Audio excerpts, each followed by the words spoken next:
di mana, Bu? Ya nggak tahu saya. Hah? Orang tiang listrik di mana?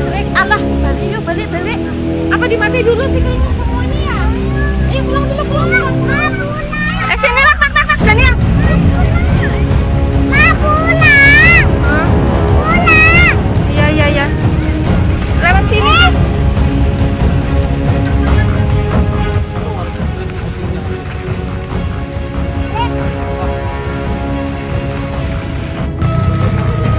Minta tolong bantuan secepatnya di jembatan 2 baru. Untuk api sudah menyeberang ke sebelah sini. BPK Lamsel bekerja.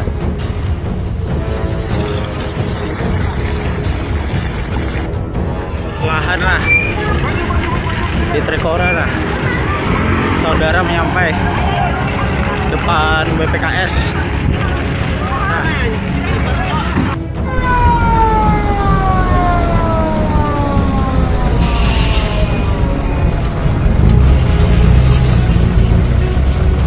Ini barang sudah nak, tomat benar angin beres. Nah karena sudah warung sebuah itu pinanya. Udah ini parak nah.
Pulang sini lah.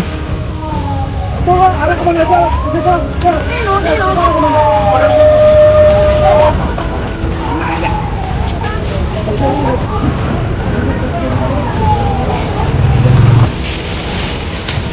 Sampai air situ.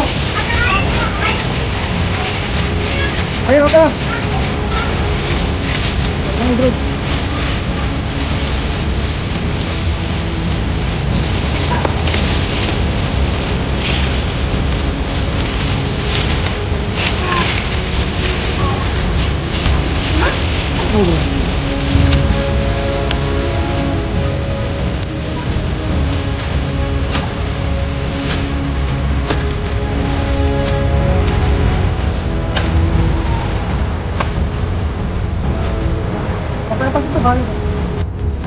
Tolong secepatnya tangki, hampir mengenai rumah warga. Tolonglah secepatnya tangki. Cuman ada di Kalimantan. Singkong langsung matang, langsung bisa dimakan. Gimana Din rasanya, Din? Coba dulu, Din. Coba dulu, guys. Waduh. Ini panen langsung dari tanah, langsung matang. Kita coba dulu, guys. Wah. Mantap nih, guys. Mana?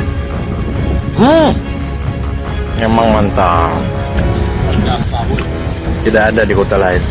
Cuman ada di Kalimantan. Panen ubi sekali cabut langsung matang.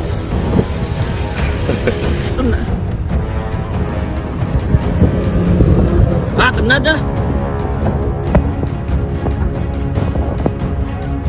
Kena dah.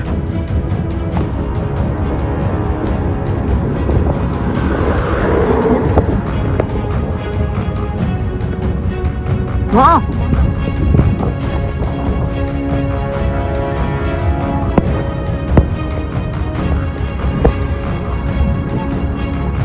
Bakaran dah semuanya tuh.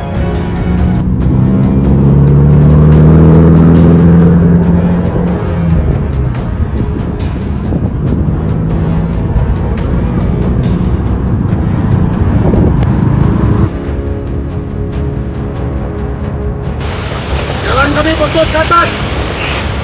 Satu unit mobil masuk ke bawah. Ten, pakai ten, pakai ten.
Kok putih? Melihat dong, melihat.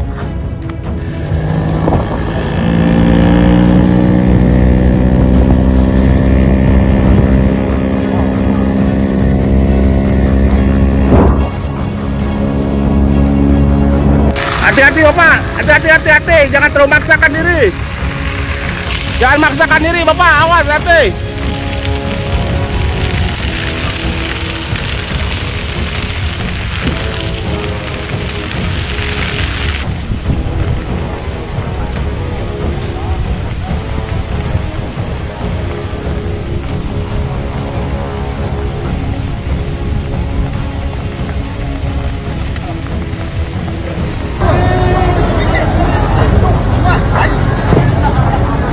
Bro, listrik itu kilometer.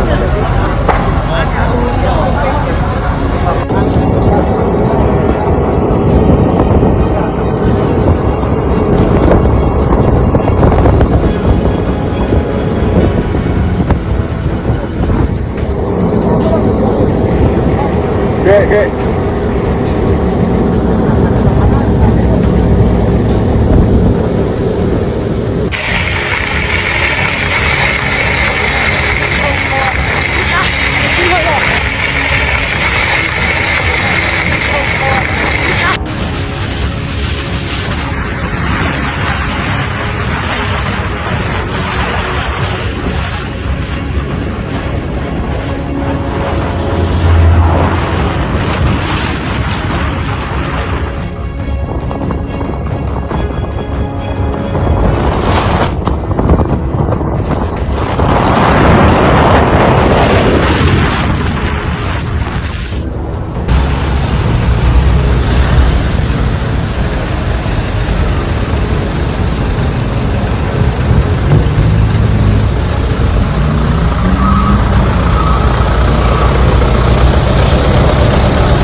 mandi ni bang, matang pakai ni.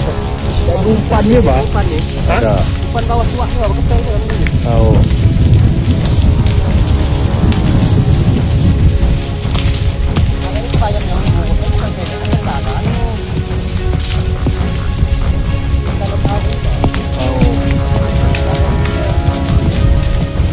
Di layu seperti anu ni batas layu nanti Layu tiap kalau pati mati don. panas nak panas belak ni kan apa nak pasang yang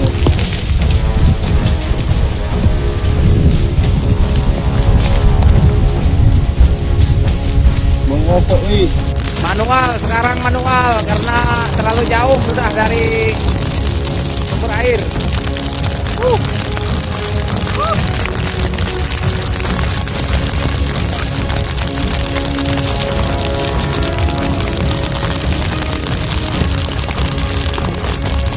Terima ini kami kewalahan nah bersama rekan Puga. Api mendekati pemukiman benar sudah. Kami di sini satu mesin bekerja. Tak keliling kami nah. Kami terkepung.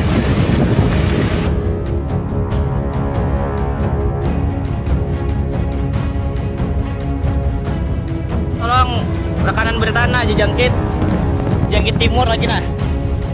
Berkorban nah. Nah pas benar belakang dari desa.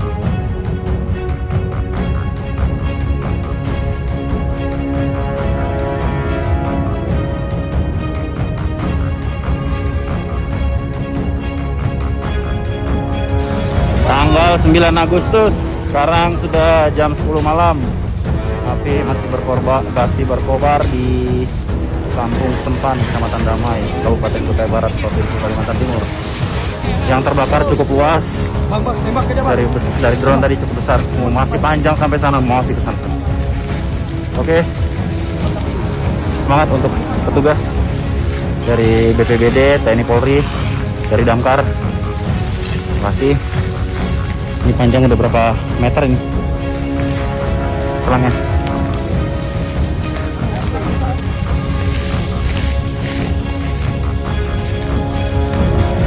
Ini guys, ada yang membakar dengan sengaja.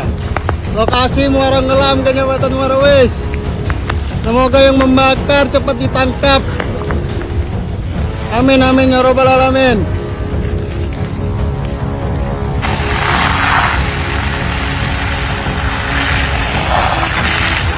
Ah, gila darahnya. Mantai. Ini anak dari Ubang berapa menit lagi? Arah masuk.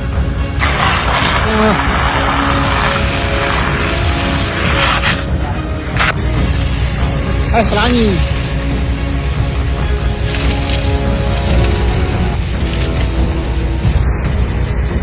Nah, kondisi simpang 4 Trikora, kabutnya tabel.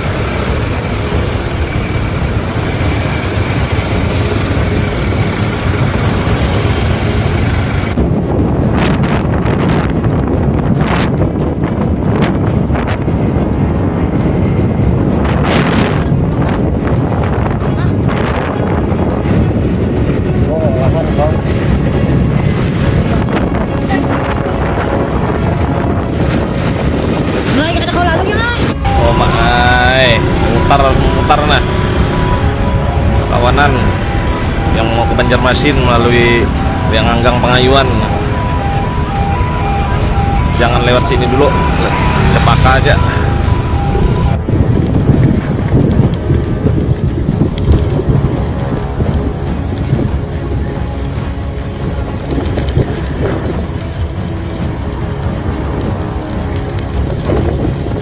Nah, sampai ke rumah nah.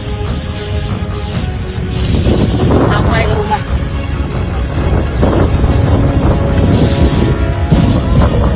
Aduh.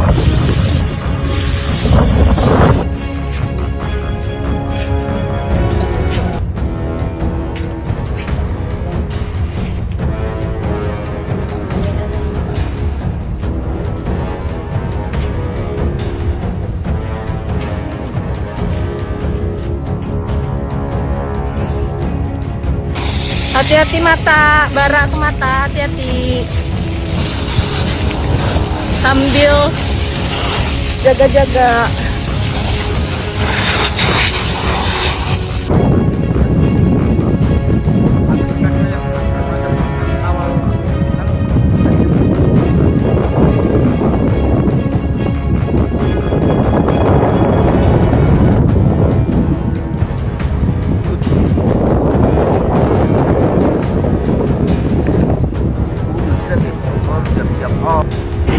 Jarak pandang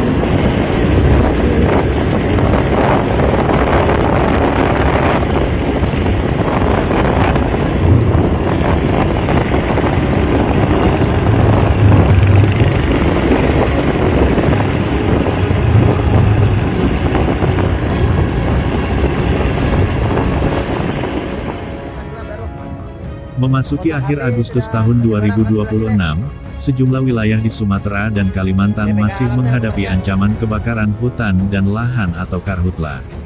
Kondisi paling mendapat perhatian saat ini berada di Kalimantan Barat, Kalimantan Tengah, Kalimantan Selatan, Riau, Sumatera Selatan, dan Jambi. 6 provinsi tersebut menjadi prioritas penanganan pemerintah karena tingginya risiko kebakaran di tengah kondisi cuaca yang semakin kering. Badan Nasional Penanggulangan Bencana atau BNPB bahkan memprediksi Agustus hingga September tahun 2026 menjadi periode puncak risiko karhutla. Yang membuat situasi semakin serius adalah kemunculan titik-titik panas di berbagai wilayah. Di Kalimantan, peningkatan hotspot membuat pemerintah memperkuat operasi pemadaman, baik melalui jalur darat maupun udara. Kalimantan Barat dan Kalimantan Tengah menjadi salah satu wilayah yang mendapat perhatian khusus. Asap dari kebakaran bahkan dilaporkan mulai bergerak melintasi perbatasan Indonesia dan Malaysia. Pergerakan asap lintas batas ini dipengaruhi oleh pola angin. BNPB sebelumnya melaporkan bahwa sejak awal Agustus sudah terlihat sebaran asap yang melewati batas negara Indonesia-Malaysia. Dampaknya bukan hanya dirasakan oleh kawasan yang berada dekat lokasi kebakaran. Kabut asap dapat mengganggu jarak pandang, aktivitas masyarakat, transportasi, hingga kualitas udara. Laporan terbaru juga menyebut dampak asap karhutla Kalimantan Barat telah terasa hingga wilayah Sarawak, Malaysia. Bahkan sejumlah sekolah di Kuching dilaporkan diliburkan akibat kualitas udara yang memburuk. Sementara itu, pemerintah terus meningkatkan kekuatan untuk memadamkan api. Hingga tanggal 21 Agustus tahun 2026, pemerintah menyebut sebanyak 52 pesawat telah dikerahkan untuk mendukung operasi penanganan karhutla di 6 provinsi di Sumatera dan Kalimantan.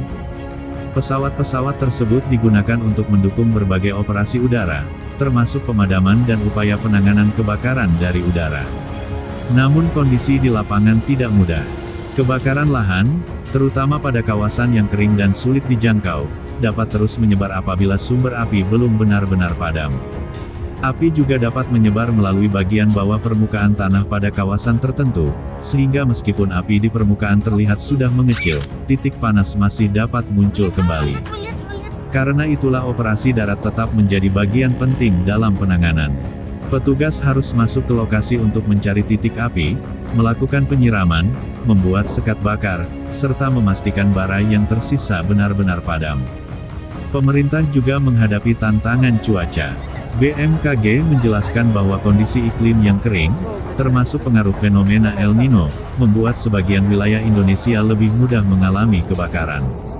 Kondisi kering tersebut membuat lahan lebih mudah terbakar dan api lebih cepat berkembang.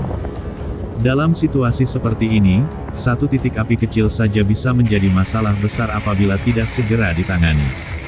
Karhutla juga tidak hanya menimbulkan kerusakan lingkungan. Asap yang dihasilkan dapat mengganggu kesehatan masyarakat, terutama ketika konsentrasi partikelnya meningkat. Sejumlah laporan terbaru menyebut karhutla di Kalimantan mulai berdampak terhadap aktivitas masyarakat, termasuk gangguan penerbangan dan meningkatnya persoalan kesehatan akibat asap. Di sisi lain, pemerintah juga mulai mengambil langkah hukum terhadap lokasi-lokasi yang diduga terkait dengan kebakaran. Menteri Lingkungan Hidup pada tanggal 22 Agustus menyebut sekitar 85.000 hektare kawasan konsesi perusahaan di Indonesia terbakar. Pemerintah juga melakukan proses verifikasi terhadap data tersebut dan menindak lokasi yang diduga bermasalah. Angka ini perlu dipahami sebagai data yang masih menjadi bagian dari proses penanganan dan verifikasi, bukan berarti seluruh luasan tersebut berada dalam satu lokasi atau terbakar secara bersamaan. Yang jelas, skala persoalan karhutla tahun ini membuat pemerintah meningkatkan pengawasan. Presiden Prabowo Subianto juga turun langsung memantau penanganan karhutla di Kalimantan pada tanggal 22 Agustus. Pemerintah menegaskan bahwa perluasan kebakaran dan munculnya titik api baru harus segera dihentikan, khususnya di Kalimantan Barat dan Kalimantan Tengah.